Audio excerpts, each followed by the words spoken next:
سەیدا کاتی شۆرەشا ئیلۆنێدا دوارێ پەروەردەیەدا مەدرسەیەدا چ دەهاتە کردن وە چ دەکرد چ ئەو مقەومینیانە لە کاتی شۆڕش کە شۆڕش دەستی پێکرد لەبەر باری شەڕ و شۆڕ لە کوردستان مەدرسەکەمانەی کە هەبوون ئەوانیش حکوومەت سەحبی کردەوە و بردیەوە و لە قوتابخانە لە کوردستان نەما ئەو وەختانەی کەوە هودنە دەبوو حکوومەت مەکتەبەکانی دەکردەوە بەڵام هەندێک دەوام نەدەکرد دیسانەکە دەبووەوە شەڕ و مەکتەبەکان دیسانەکە ڕادەوەستان و قەپات دەکران کە لە بنەڕەتدا ژمارەی مەکتەبان لە کوردستان زۆر کەم بوو لەبەر ئەوە کە شۆڕش درێژەی کێشە بووە چەند سارێک و دیار نەبوو کەی تەواو دەبیتر سەرکردایەتی شۆڕش کە ئەنجومەنی سەرکردایەتی شۆڕشی پێدەگوترا بە ڕەسمی بیریان کردەوە لەوە ئەو وەزعەوە بەردەوام بی وەی لێدێ منداری کورد زۆربەی هەرە زۆری دەبتە نەخیندەوار مقابلی ئەوان جەنوب و وەسەت خوێندەواریان گەلک زۆرتر دەبی ئەوەش دەبتە لاسەنجیەک ئەمە زەرەرمانە لەبەر ئەوە بیریان لەکردنەوەی قوتابخانە کرد لە ئەنجومەنی سەرکردایەتی شۆڕش مەکتەب تەنفیزی دروست کرا مەکتەبی تەنفیزی مقابلی مەجلیسی وزەڕا بوو لە مەکتەبی تەنفیزی بەشیان کردەوە پێمان دەگوت بەشی تەندروستی و زانیاری بەشی تەندروستی ئیش و کاری ئەو شتانە کە بووم پەیوەندی بە تەندروستی ئینسانوە هەبوو دابوو دەرمان و تەبیب پەیداکردن و مزەمید پەیاکردن و ئەوانە بەشی زانیاریش ئەوە بوو کە ئیشوکاری قوتابخانەی دەکرد ئەیدی دەست بەکرام بەکردنەوەی قوتابخانە بیدایەتەکەی لە ساری 67 چەند قوتابخانەیەکی کەم کراوە بیدایەت بوو دەست پێکردن بوو ئەوە وە نەبوو دەستگایەکی تایبەتی هەبی و جێیەک هەبی و سەرپەرشتی بکە و بەرپرسەکی دیاریە بی هەتا 68 لە 68 ئەمن بوومە بەرپرسی قوتابخانەکان من لە قاهیرەم دەخیند 68 خوێندنم تەواو کرد هاتمەوە ناو شۆڕش گوتیان لە بەشی زانیاری تو ئیش بکە و سەرپەرشتی قوتابخانان بکە قوتابخانان بکەنەوە ئەمەش دەستمان پێ کرد لە 68ەوە دەست پێکرا یەکەم هەنگاو ئەوە بوو کە هەندێک مامۆستا پەیدا بکەین مامۆستامان نەبوو چەند مامۆستایەک هەبوون هاتبوونە ناو شۆڕش ئەوانە ژمارەیان کەم بوو بانگەواز کرا ئەو کەسانەی شەهادەیان هەیە پێشمەرگەکانی ناو شۆڕش بێن لۆ ئەوە دەورە بکرێتەوە لۆ مامۆستایان کە دەرس بە قوتابخانە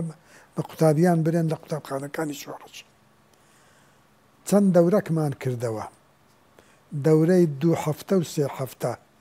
بەپەلە لۆ ئەوەی زوو مامۆستا پەیدا بکەین و بینێرین لۆ قوتابخانەکان چونکی کات درەنگ بوو پاییزی 68 بوو ئەوە ئەدی چەند قوتابخانەکمان کردەوە ئەو ساری خوێندنی 68 و 69 لە 100 قوتابخانە تقریبان پترمان کردەوە 100 قوتابخانە لەو قوتابخانانە هەندێکیان قوتابخانەی حکوومەت بوون وەختی خۆی هەبوون بەران حکوومەت مامۆستایەکانی جێڕابەوە ناو شارەکان ئەمە پەرەمان پێدا و بەردەوام بوون لەسەر ئەوەی کە مامۆستای لێدا بنێ ئەوانە هەندێکیان بوون ئەوی دیکە لە نوێ کردمانەوە لە گوندەکان مشکلەمان جگە لە مامۆستا کە گوتم هەندێک مامۆستامان بەپەلە لەو کەسانەی شەشی ئیبتیدائیان تەواو کرد بوو سەی متەوەسیتە بوون هەندێکیان پێنجی ئیعدادی بوون لەو وەخت ئیعدادیە 5 سال بوو لە عێراق ئیدی ئەبەوانە مامۆستامان بڕێک دابین کردبوو بەران مشکلەی کتێبمان هەبوو کتێب حەولماندا لە شارەکان کتێبمان بەدسیلۆ بێ بس ناو عراق و کوردستان کتاب تدارک کردن لەوێمان تەدارک کرد طبیعی کتێبەکان ئەو کتێبانە من کە لە مەدرسە عراقی دەخوێندران لە قوتابخانە عراقی دەخوێندران ئەو قوتابخانانەی کە نێزیک بوون لە شۆڕش لە سنووری شۆڕش و هەمویان کورد بوون هەمووشیان مەیلیان لەگەڵ شۆڕش بوو ئەوانە هاوکاریەکی باشیان کردین جگەلەوە کەوادیری حیزب کە دەچوونە ناو وڵات دەگەڕان خەرچیان تێدەگەیان کتێبمان لۆ بینن کتێبیان دینە و چەند وەزبەشیان هێنا لقی دوو لە لقی دوو لە بۆمان دەهاتە ناوپردان تا ڕادەیەک توانیمان هەندێک کتێب پەیاکەین قوتابخانە هەبوو 2 کتێبی هەبوو هەبوو 3 کتێبی هەبوو ئەگە 4-5 کتێبی هەبە دەیکرد زۆر باش چمان دەکرد دەفتەر و قەلەم شۆڕش دەیدا ئەو مامۆستایی کە لەو قوتابخانەیە بوو ئەو مامۆستای هەموو مندارە قوتابیەک چەند دەفتەرێکی دەدایە بە قەدەری دەرسەکان لەگەڵ قەلەم لەسەر سەبوورە مامۆستا دەرسەکەی دەنووسی لۆی دەگۆتن فێری دەکردن دواییش لۆ هەموو مندارەکانی هەر یەکە لە دەفتەری خۆی لە بۆی دەنووسین کە ئەوانیش لەسەری بنووسنەوە لۆ ئەوەی خەتیان ببێ و بزانن بخێننەوە تا ڕادەیەک بەو شکرە مشکلەکە حەل ببوو بەران حەلێکی زۆر کەم بوو ئیدی ئەرکەکە کەتە سەشانی مامۆستا و مندارەکان لە کاغەز و قەلەم و ئەوانە شۆڕش دەیکڕی لە دیوی ئێران بە ئاغرەبی لە دیوی ئێران لۆمان دەهات بەکڕین لە تەباشیر و تشتیوان نەمان بوو جارێک فەردەک تەباشیرمان لۆ هات چوین وەکو قاچاقچی وەرمان گرت وڵا ڕەبیە جێیشمان لەسەر بوو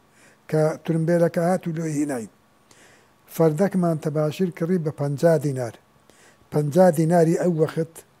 زۆر بوو بە تایبەت لەگەر دەسەڵاتی مالی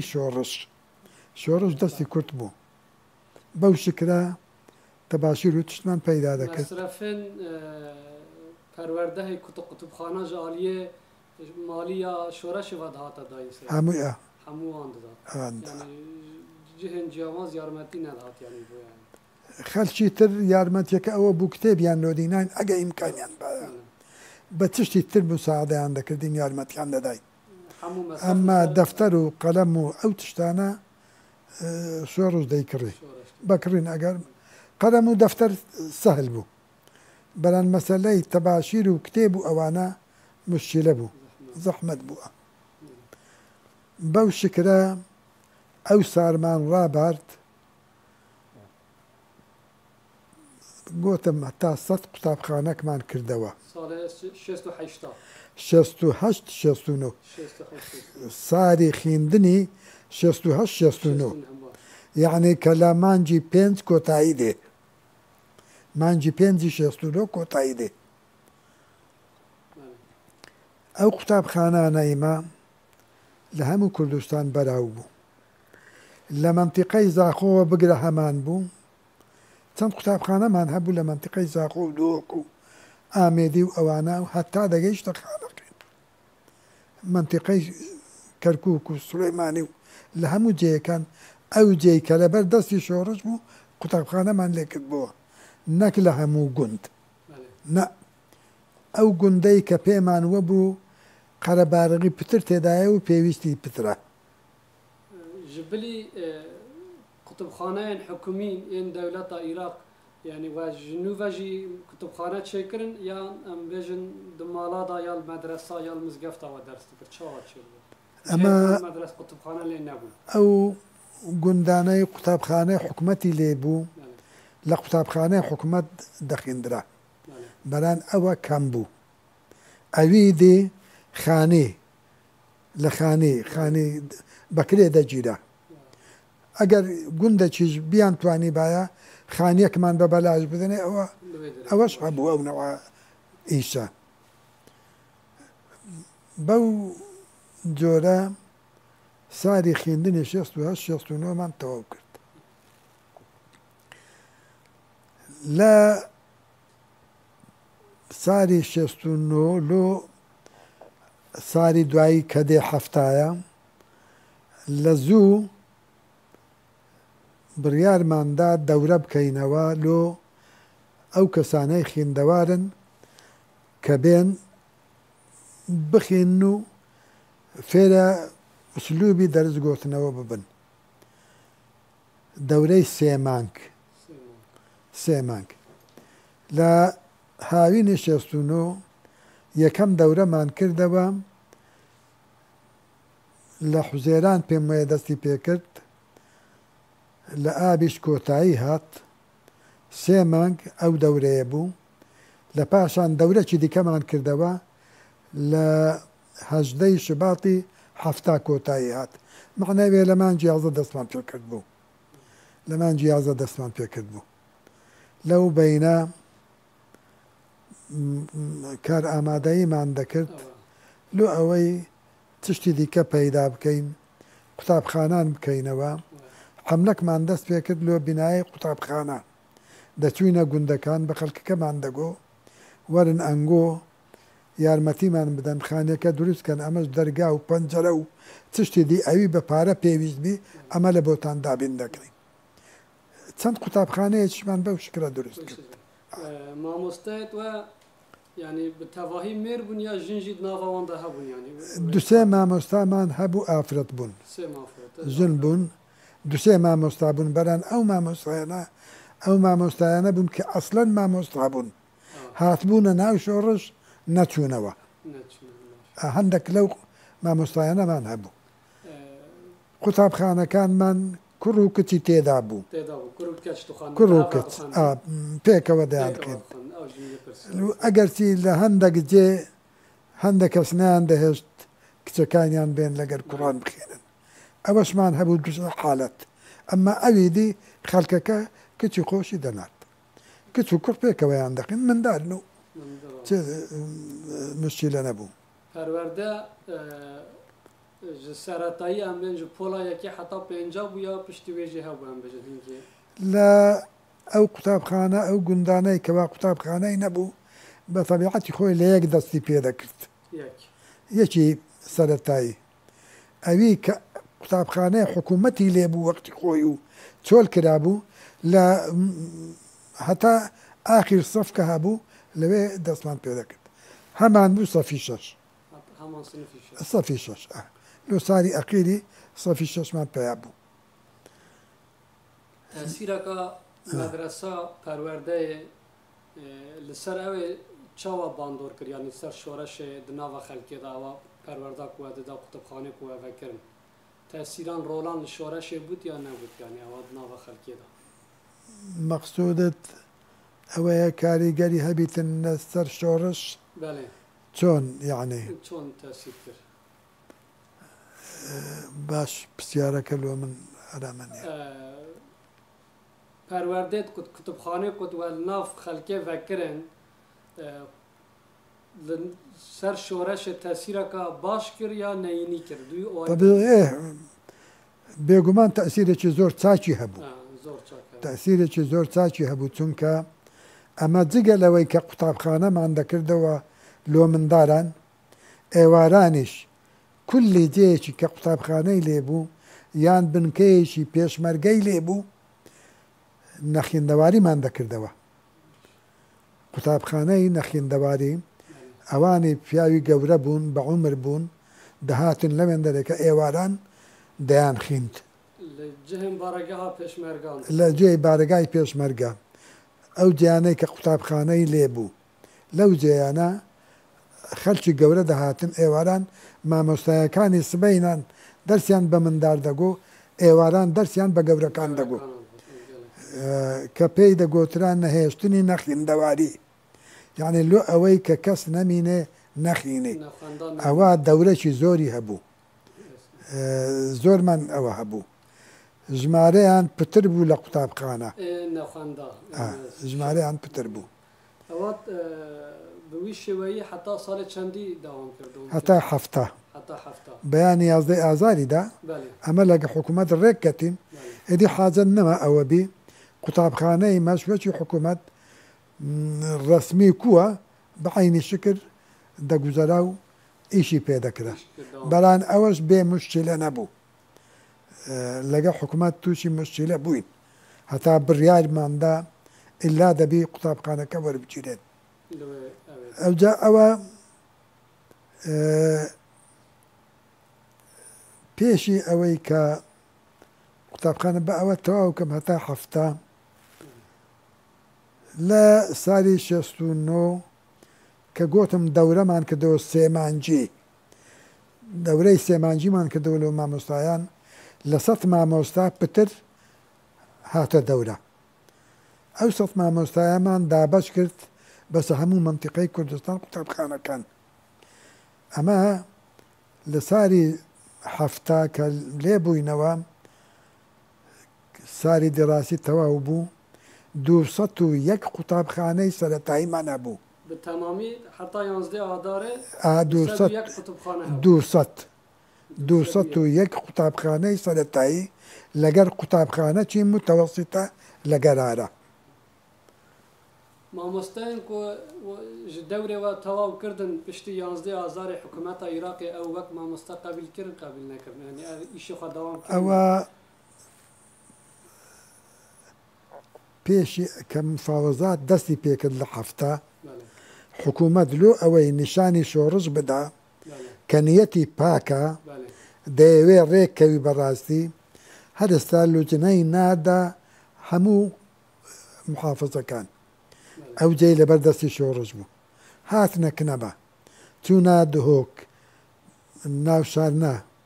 هاتن ناو پێشمەرگە هاتن بزانین چتان دەوێت ئەمەش کە لە مەرکەز کە لە ناو پردان بوو بەشی زانیاری بروسکەمان کرد لۆ ئەو جێیانە ڕێنماییمان دانێ گوتمان وەفدی حکوومەت دێ لە بارەی پەروەردە بەو جۆرە قسەیان لەگەر بکەن لۆمان ناردن ئەدی بەو شکرە قسەیان لەگەریان کرد ئەمە لە ناوپردان کە هاتن وەفدەکە سەرەکی هاتە نەکنەما پێمان گوتن ئەگەر ئەمە ڕێککەتین لەگە حکوومەت دەبی قوتابخانەکانمان بەڕەسمی ئەنگۆ قبولی بکەن قوتابیمە لە چ سەفەکە دەبی لەو سەف دەوام بکات لە قوتابخانەی حکوومەت مامۆستایەکانیشمان دەبی تەعین بکەن وعدیاندا گوتیان باشە